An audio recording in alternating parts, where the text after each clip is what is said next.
बारिश में तीन बहू के भुट्टो के पकौड़े। जहाँ तीनों जुगाड़ू बहुएं मीनाक्षी, आशा, सरिता सुबह सुबह रसोड़े में रोटी पानी बनाने में जुटी थीं। अरे तुम दोनों क्या कर रही हो? जरा जल्दी जल्दी हाथ चलाओ। मैंने कितनी देर पहले ही चूल्हे पर दाल चढ़ा रखी है। दाल पूरी तरह खौल गई है, रात की बासी दाल है। ज्यादा पकेगी तो दाल और पानी दोनों अलग हो जाएंगे। तभी आशा चकले बेलन पर लोई बेलते हुए मीनाक्षी पर कुरकुराते हुए कहती है, जेठानी जी, इस मीनाक्षी ने आटे को ठीक से मड़ा ही नहीं है। इतना कड़ा आटा है कि लोई चकले पर बेलने में भी नहीं बन रही। दाल ढोकली बनाना तो दूर की बात है।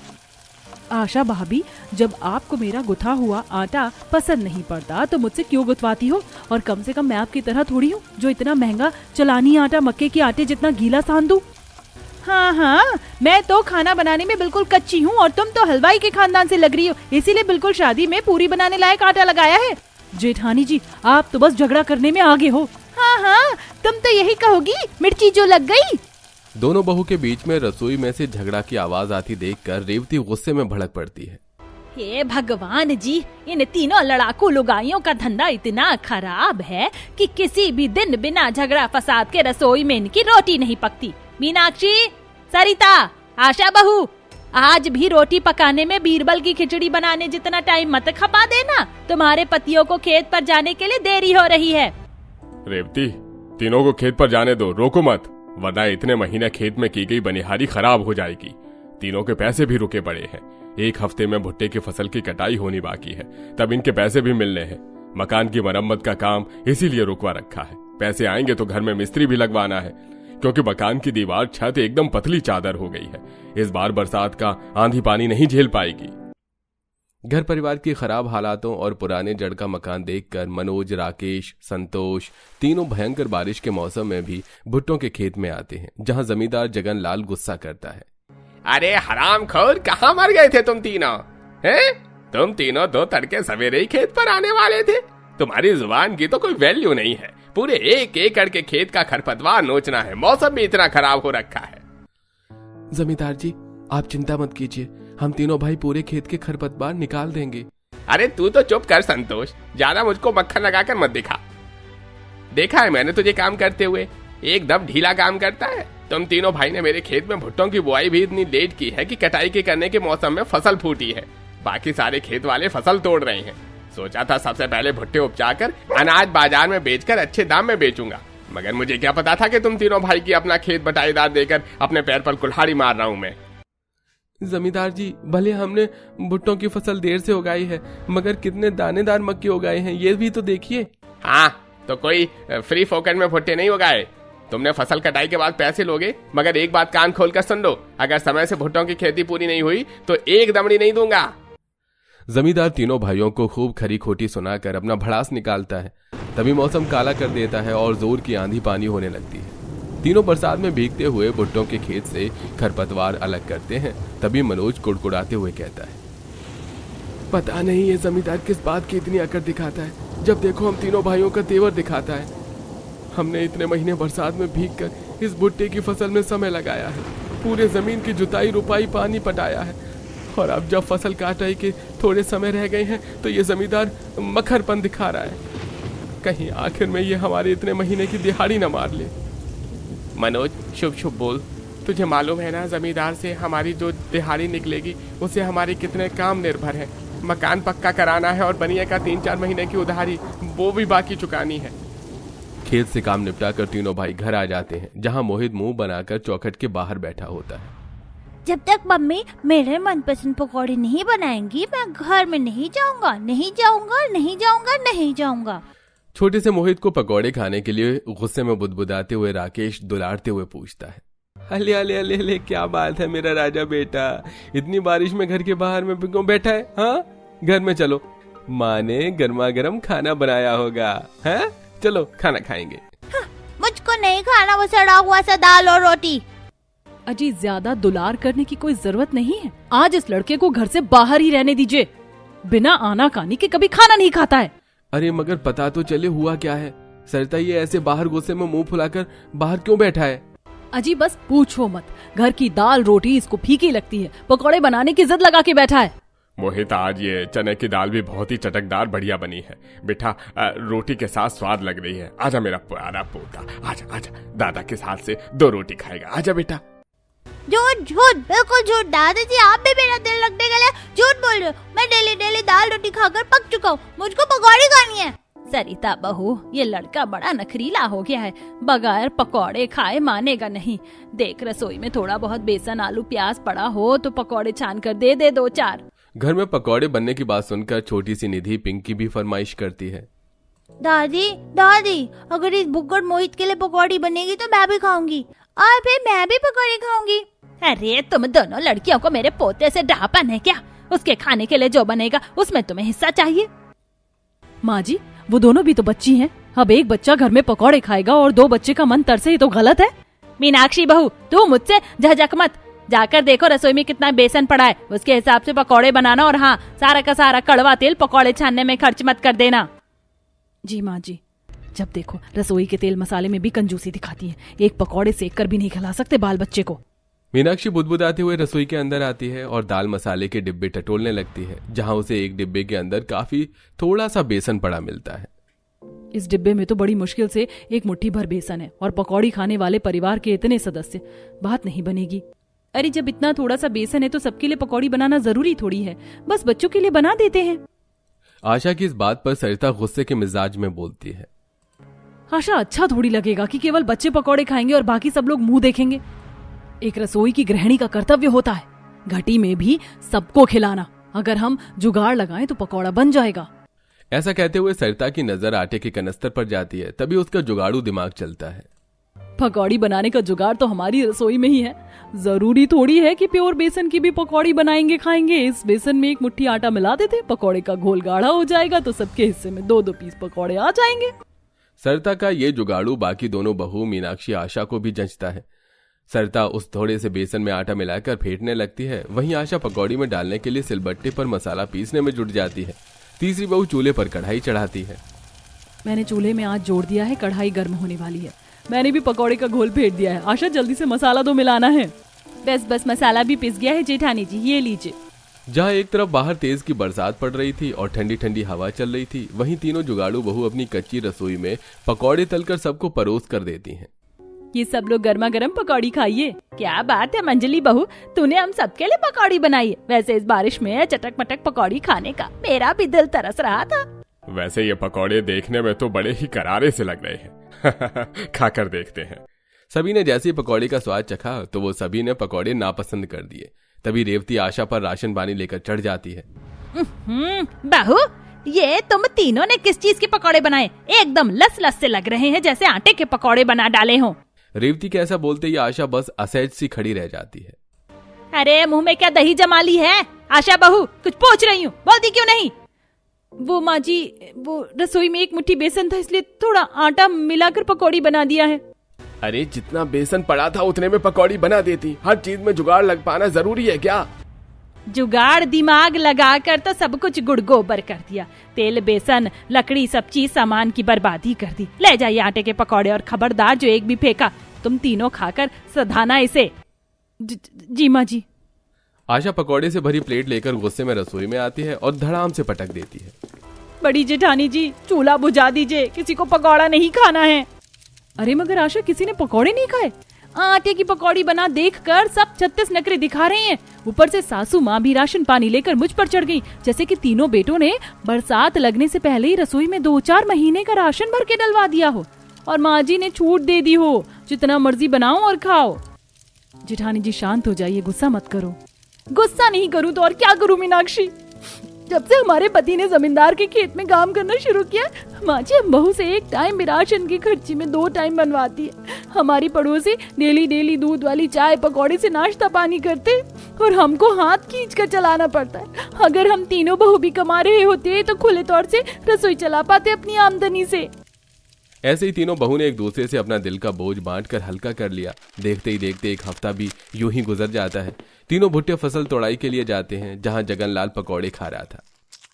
वाह भाई वाह, आज तो मेरी लुगाई ने क्या लजीज चटकदार पनीर चिकन के पकौड़े बनाकर भेजे हैं। मजा आ गया खाकर।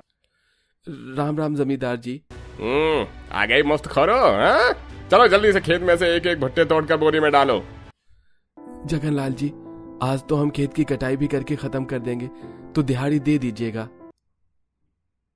अरे सवेरे सवेरे पैसे का चिक चिक नहीं करने का, पहले जाकर कटाई कर। मुझे मेरे गर्मा गर्म पकौड़े खाने दे, वरना ठंडे हो जाएंगे। तीनों भाई ललचाते मन से कुछ देर वहीं पकौड़े खाने के लिए खड़े रहते हैं। तभी जगनलाल कहता है, अरे आप जाग के कैसे यहाँ पर क्या जमे खड़े रहोगे, जाकर मक्के तोड़ो। ये सेठ एक पकौड़ी खिलाने के पीछे भी मक्खर है। वैसे ये चिकन पनीर पकौड़ा से कितनी लजीज खुशबू आ रही है। तब एकदम से तगड़ी बारिश शुरू हो जाती है। तीनों भाई मक्के तोड़कर बोरी में डालते हैं। फसल की जड़ बारिश में डूबी होने के चलते तीनों के पैर में जोंक चिपटे हुए जो खून चूसकर घाव बना चुके थे। सेठ, हमने सारे भुट्टे तोड़ दिए हैं, अब पैसे दे दो ताकि हम चलें। देख भाई, मेरे पास तुम तीनों को देने के लिए एक भी खोटा सिक्का नहीं है। ऐसा करो, 2 बोरी मक्का ले जाओ। जमींदार को आखिरी मौके पर बदलते देखकर संतोष मनोज भड़क जाते हैं। जमींदार जी, क्या बात हुई? हमने इस खेत में मक्के की फसल के पीछे दिन रात मेहनत की है। अब तुम पैसे नहीं दोगे तो ये मक्का खिलाकर थोड़े बाल परिवार का पेट भरेगा। ठीक है, फिर रहने दो, मेरा क्या जा रहा है। ये भी 2 बोरी भुट्टे बचेगा। तुम दोनों अपने गुस्से पर काबू पाओ। गधे से खेत चराने से कोई फायदा नहीं, जो मिल रहा है ले चलो। निराश मन से तीनों 2 बोरी भुट्टों के साथ बरसात में भीगे हुए घर आ जाते हैं, जहां आज घर का चूल्हा बंद पड़ा था। सब भूखे बैठे थे। आ गए आप तीनों भाई। मनोज जी, ये बोरी में क्या है? आप लोग राशन लेके आए हैं क्या? नहीं मीनाक्षी, इसमें राशन नहीं बल्कि भुट्टे भरे हैं। जमींदार ने हमारे पैसे मार लिए और ये 2 बोरी भुट्टे देकर पल्ला झाड़ लिया। ये सुनकर सब बहुत ही दुखी होते हैं और भूख से मिचलते हुए पिंकी बोलती है, मम्मी मम्मी, क्या आज हमारे घर में खाना नहीं बनेगा? मुझको बड़ी जोर की भूख लगी है। बिना राशन के क्या बनाऊं बेटी? आशा, बनिया से जाकर थोड़ा उधार राशन ले आओ। अजी, बनिए के यहाँ से पहले ही हमारा परिवार उधार बाकी में खा चुका है कि अब उसने बिल्कुल मना कर दिया है। एक तरफ बरसात का कहर था, वहीं घर में अनाज न होने के चलते रेवती कहती है, बहू, ऐसा कर, इस बोरी में से थोड़ा मक्का हाथ चक्की में डालकर खिचड़ी बना ले, सब खा लेंगे, रात का टाइम कट जाएगा। अब तीनों बहू भुट्टों की बोरी को रसोई में लाती हैं और भुट्टों को पीसकर उसका दरदरा बनाती हैं। तब सरिता सबको मक्के की खिचड़ी बनाकर खिलाती है। अरे वाह माँ, ये भुट्टो के दाने की खिचड़ी तो बहुत स्वादिष्ट बनी है, मुझे और डाल दो। सच में बहू, आज सालों के बाद मक्के की खिचड़ी खाई है। ये मक्के का खान पान शरीर के लिए बहुत लाभकारी होता है। हमारे जुग जमाने में मक्के की रोटी खिचड़ी पकौड़े बनते थे और बड़े चाव से खाते थे। तब तो मुझको भी इस भुट्टो के पकौड़े खाने हैं। माँ, मेरे लिए भुट्टो के पकौड़े बना दो ना। मोहित बेटा, अभी खिचड़ी खा लो, भुट्टे के पकौड़े मैं कल बना दूंगी, तब खा लेना। माँ, पक्का कल भुट्टो के पकौड़े बनाओगी ना? हाँ पक्का बेटा। अगले दिन सवेरे से ही हल्की हल्की बारिश होने लगती है। सबके घरों में बनते पकौड़ों की खुशबू हवा में घुल रही थी, जिसे देख मीनाक्षी, आहा, कितने चटपटे पकौड़े की खुशबू आ रही है। ऐसी बारिश में गरम गरम सेके हुए पकौड़े खाने का स्वाद ही निराला है। चलो फिर हम भी भुट्टो से चटपटे पकौड़े बना लेते हैं। इससे मक्के के दाने इस्तेमाल तो होंगे, बरसात के लगे हैं, बोरी में पड़े पड़े खराब ना हो जाए। तब तीनों जुगाड़ू बहुएं भुट्टों के पकौड़े बनाने की तैयारी में जुट जाती हैं। 2 बहू चक्की में भुट्टों को पीसकर आटा बनाती हैं, वहीं मीनाक्षी जार में से साबुत मिर्च मसाले को सिलबट्टे पर पीसती है। साबुत लाल मिर्च, हल्दी, खड़ा धनिया मैंने तीनों को पीस दिया है, मगर आलू प्याज तो कम रहेंगे। इतने आलू प्याज पकौड़े में डालने के लिए काफी रहेगा। मीनाक्षी भुट्टों के बुरादे में सिलबट्टे पर पीसा मसाला डालकर बारीक बारीक आलू प्याज काट कर डालती और मिश्रण को अच्छे से फेंट कर पकौड़े तलती है। तभी सरिता आंगन में क्यारी में बोई धनिया मिर्च तोड़कर लाती है और चटनी पीसकर परोसती है। अरे वाह, ये भुट्टों के पकौड़े तो खाने में बहुत ही कुरकुरे, तीखे और स्वादिष्ट बने हैं। सच में बहुओं, तुम तीनों ने इस भुट्टो से कितने चटपटे तीखे पकौड़े बनाए हैं, बिल्कुल हलवाई के जैसे। नमक मिर्च मसाले स्वाद अनुसार रखा है। बल्कि हलवाई भी फेल कर दिया आज हमारी बहुओं ने रेवती। सब लोग तीनों बहुओं के बनाए भुट्टों के पकौड़े चटनी से डुबोकर चाव से खाते हैं। तभी राकेश कहता है, वाकई तुम तीनों ने भुट्टों के पकौड़े दमदार बनाए हैं। अगर इसे ठेले पर रख के बेचेंगे ना तो 20 के 5 पकौड़े लोग शौक से खरीद के खाएंगे। घर की खर्ची बड़े आराम से निकल जाएंगी। बरसात में तो वैसे भी खाने पीने की चीज की बड़ी बिक्री होती है, खास करके पकौड़े। अगर ऐसा है तो आप तीनों भाई ठेला खोल लीजिए, घर से भुट्टो के पकौड़े हम आपको बना के दे देंगे। आप तीनों बाजार में बेचना, घर पर बेरोजगार बैठने से अच्छा 4 पैसे आएंगे। अब आशा के विचार पर सहमति जताते हैं सब और वहीं पकौड़े का तेल बेसन जुटाने के लिए सरिता एक बोरी भुट्टा मंडी भाव से पड़ोसन को बेच देकर मिले हुए पैसे से बेसन मसाले तेल वगैरह खरीद कर ले आती है और भुट्टों के पकौड़े बनाती है। वहीं राकेश किसी से किराए पर ठेला ले आता है। वहीं दो जुगाड़ू बहू डोंगा बनाने के लिए बरगद केले के पत्ते लाकर बनाती है। वैसे हमें अच्छा जुगाड़ लगाया, पत्तों के प्लेट से प्लास्टिक वाली प्लेट खरीदने का खर्चा भी बच गया और प्लास्टिक से प्रदूषण भी नहीं होता। अब तीनों भाई ठेले पर पकौड़े लगाकर बरसात में बेचने आ जाते हैं। जहां बाजार में कचौरी, ब्रेड, समोसे, पकौड़े वाले पहले से लगाकर खड़े थे। सबका ठेला खूब अच्छा चल रहा था। भैया, मुझे नहीं लगता कि हम इस बाजार में हमारे भुट्टों के पकौड़े की रेडी जमेगी। लोग पनीर ब्रेड छोड़ के कोई ये क्यों खाएगा? संतोष, जब ग्राहक को सस्ते में अच्छा स्वाद मिलेगा तो खुद ब खुद खिंचे आएंगे। तू आवाज लगा। आइए आइए, करारे भुट्टो के पकौड़े, करारे भुट्टो के पकौड़े खाइए। 10 के 2 पकौड़े, 20 के 5 पकौड़े। ताज़ा खाना है तो यहाँ चले आइए, आइए आइए। अरे 20 रुपए में 5 भुट्टों के पकौड़े सही खिला रही हैं ये तो। टेस्ट ट्राई करना तो बनता है भाई। सारे ग्राहक देखते देखते राकेश की आंखें खिंचे आते हैं। अरे भैया, जरा एक हाफ प्लेट पकौड़े लगाना। भैया, मुझे तो फुल प्लेट स्वीट कॉर्न के पकौड़े खिलाना, देखकर ही स्पाइसी लग रहा है। जी बहन जी, अभी लगाता हूँ। संतोष स्टोव जलाकर पकौड़े सेकता है और मनोज परोसता है। देखते देखते लोग कई प्लेट भर भर कर भुट्टो के पकौड़े खाते हैं। OMG भैया, आपके भुट्टो की पकौड़े तो बड़े तीखे मस्त बने। I am loving it. शुक्रिया बहन जी, मगर ये पकौड़े हमारी पत्नियां बनाती हैं, उनकी मेहनत लगी है, हम तो केवल बेच रहे हैं। देखते देखते 2-4 दिनों में उनके पकौड़े के खाने वाले ग्राहक जम जाते हैं। आमदनी बिक्री भी अच्छी हो जाती है, जिसे तीनों जुगाड़ू बहुएं खपत देखकर तीनों बहू भुट्टो के पकौड़े बनाना ज्यादा बढ़ा देती हैं। वैसे भुट्टो के पकौड़े बेचकर बरसात में हमारे पति की अच्छी कमाई हो रही है। इस बार मकान पक्का करवा ही लेंगे। आपके मुंह में भी घी शक्कर जेठानी जी। वैसे क्यों ना हम तीनों घर के आगे भी रेडी लगाकर पकौड़े बेचे, यहाँ भी ग्राहक लग जाएंगे। तुमने तो मेरे मुंह की बात छीन ली। मालूम है, कल 2 लोग पकौड़े खरीदने के लिए आए थे। अगर घर में थोड़े पकौड़े रखे होते तो घर बैठे बैठे 2-4 पैसे की आमदनी हो जाती। अब तीनों जुगाड़ू बहू बरसात में जंगल जाती हैं और वहां से कुछ लकड़ी काट कर लाती हैं, जिसे देखकर रेवती पूछती है। अरे बहू, तुम तीनों इतने आंधी पानी में जंगल किस लिए गई थी और ये भीगी लकड़ी किस लिए लेकर आई हो? इससे आंच भी नहीं जुड़ेगा। माँ जी, ये लकड़ी हम ईंधन के लिए नहीं बल्कि तख्त बनाने के लिए लाए हैं। हम घर के आगे भुट्टो के पकौड़े बनाकर बेचेंगी। पर बहू, पड़ोसी क्या बोलेंगे? तुम पकौड़े बेचोगी? माँ जी, जब हम पर बुरा वक्त पड़ा था तो पड़ोसियों ने खाने को नहीं दिया था। मेहनत से कमाने में कोई बुराई नहीं। मीनाक्षी की सहज बातें रेवती को सही लगती हैं। अब तीनों मजबूत तख्त बनकर मकान के आगे गरम भुट्टों के पकौड़ा चटनी बेचने लगती हैं। आइए आइए, मौसम की बारिश में चटपटे भुट्टे के करारे पकौड़े खाइए तीखी चटनी के साथ। इतने में चटोरी पड़ोसन शशिकला निकल कर आती है और जीभ चटपटाते हुए कहती है, और ये क्या बात है? इस भुट्टे के पकौड़े की खुशबू तो बड़ी सौंधी आ रही है। एक प्लेट लगा दे। ये लीजिए काकी, 1 प्लेट पकौड़े 20 के हुए।